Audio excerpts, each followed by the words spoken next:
আমি প্রথমে কাজটা শুরু করি আমার বাসা থেকে। আমার একেবারে ড্রয়িং রুমটাই ছিল আমার শোরুমের মতো আর কি। আমার একটা মনে আছে আমার 2টা র্যাক ছিল, তো সেই র্যাকগুলোতে আমি প্রোডাক্টগুলো বিভিন্ন ফ্যাক্টরি থেকে আমি বানাতাম। তারপর আমি সেই র্যাকের মধ্যে আমি ডিসপ্লে করে রাখতাম, সেখান থেকে ছবি তুলতাম, ভিডিও করতাম, আমার ফেসবুকে আমি সোশ্যাল মিডিয়াতে সেটা শেয়ার করতাম।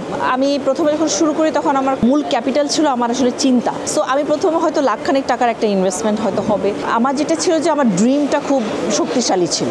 আমি প্রথমে 2জন লোক নিয়োগ করি আমার কাজের জন্য। দেখলাম যে এটা একটু একটু করে এটা ওয়ার্কআউট করছে। আমার এখন যে কারখানাটা দেখতে পাচ্ছেন, এই কারখানাটা আমি শিফট করেছি 2022 সালের শুরুতে। তো এখানে শিফট করার পর আমাদের এখানে নতুন করে ওয়ার্কার সেট আপ করা, বায়ার খুঁজে পাওয়া, এইটা আবার শুরু হতে আমাদের মাঝখানে অনেক গ্যাপ গেছে। তখন আমরা ফাইন্যান্সিয়াল ভীষণ ক্রাইসিসে পড়ি। সো আমার বেশ কয়েকবারই মনে হয়েছে যে একটা খারাপ অবস্থার মধ্যে দিয়ে যাচ্ছি। দিনের পর দিন টেনশনে যাওয়া এবং রাতে ঘুম না হওয়া, সারা রাত দেখা যাচ্ছে নির্ঘুম থাকা, এই ধরনের তো বহু রাত গেছে আমার। পাওনাদাররা তো আমাকে একদম মেরেই ফেলবে। মেয়েদের তো একটু বেশি, তারা অনেক বেশি কমিটেড থাকে, তারা ফেইলিওরকে এই জন্য অনেক বেশি ভয় পায়। আমি অবশ্যই মনে করি যে এটা তো অবশ্যই একরকম একটা অনেক বড় সাকসেস। কাউকে আমার মনে হয় না যে আমার ওই ডেলিকেট মোমেন্টটাতে যখন আসলে ভীষণ একা ফিল করি, এটা তখন আসলে কাউকে শেয়ার করতেও খুব ইচ্ছা করে না, কারণ এটা এতটাই জেকে ধরে টেনশনটা মাথার মধ্যে। শুধু এই টেনশনের অনিশ্চয়তা, এই দুশ্চিন্তা, এটা শুধুমাত্র আমার একার অনুভূতি। ফ্যাক্টরি বলতে কোনো কিছু ছিল না, আমার কোনো ভিজিবল কোনো আসলে কোনো সেট আপ ছিল না। আমার ড্রয়িং রুম থেকে আমি 2জন লোক দিয়ে আমি কাজটা শুরু করি। কিন্তু এখন আমার ধরেন 5,500 স্কোয়ার ফিটের একটা ফ্যাক্টরি, 70 জন মানুষ কাজ করে আমার টিমে। আমার একটা শোরুম আছে, ইউনিমার্টের 4টা ইউনিমার্টের আউটলেট আমাদের কর্নার আছে। আমরা এক্সপোর্ট করছি পৃথিবীর এখন 4টা দেশে আমরা এক্সপোর্ট করছি। আমাদের প্রোডাক্ট মানুষ খুব ভালোবেসে তারা ব্যবহার করে। বা ঢাকা শহরের অনেক কর্পোরেট মেয়েরা ভালো ব্যাগ বলতে গুটিপা বোঝে, সেরকম লয়াল কাস্টমার বেস তৈরি হয়েছে। সো এটা একটা অন্যরকম একটা অনুভূতি। এই বিজনেসে আসার আগে আমি কম্পিউটার বিজনেস, আমার একটা হার্ডওয়্যার শপ ছিল। তার আগে আমি জার্নালিস্ট ছিলাম। আমি মূলত পড়াশোনা করি সোশিওলজিতে ঢাকা ইউনিভার্সিটিতে। পত্রিকায় টুকিটাকি লেখালেখি করা শুরু করি। তো তারপর আমার মাস্টার্স শেষ হওয়ার পরে আমি জার্নালিস্ট হিসেবে বেশ কয়েকটা পত্রিকায় কাজ করি। তার মধ্যে প্রথম আলো ছিল, নিউ এজ, তারপর টেলিভিশনেও কাজ করি আমি কিছুদিন। আমার আসলে কখনোই উদ্যোক্তা হওয়ার কোনো ইচ্ছা ছিল না, এটা আমার মাথাতেই ছিল না। মূলত আমার আসলে সবসময় মনে হতো যে আমি হয়তো গবেষক হব, যেহেতু আমি সোশিওলজি থেকে পড়াশোনা করেছি।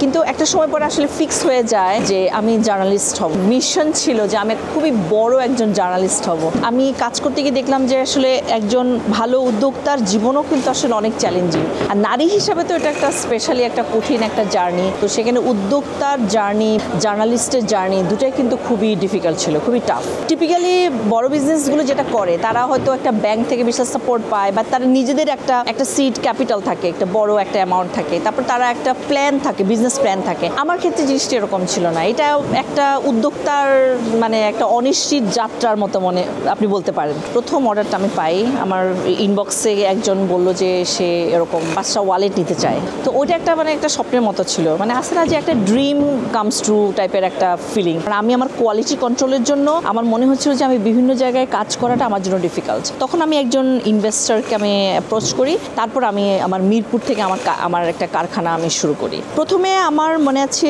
এটা 2016 সালের ডিসেম্বরে, তখন ওদের সাথে আমার করেসপন্ডেন্স চলছিল, কথাবার্তা চলছিল। হঠাৎ করে আমাকে বললো যে আমরা তো ডিসেম্বরে কিছু ক্রিসমাসের কিছু অর্ডার পেয়েছি, সো আমরা চাচ্ছি যে আমাদের এক্সিস্টিং সাপ্লায়ারকে না দিয়ে অর্ডারটা তোমার সাথে প্লেস করতে, তো তুমি কি পারবে? তো আমি বললাম যে হ্যাঁ শিওর। সেই অর্ডারটা ছিল, এটা ছিল 1100 পিস স্মল ওয়ালেট।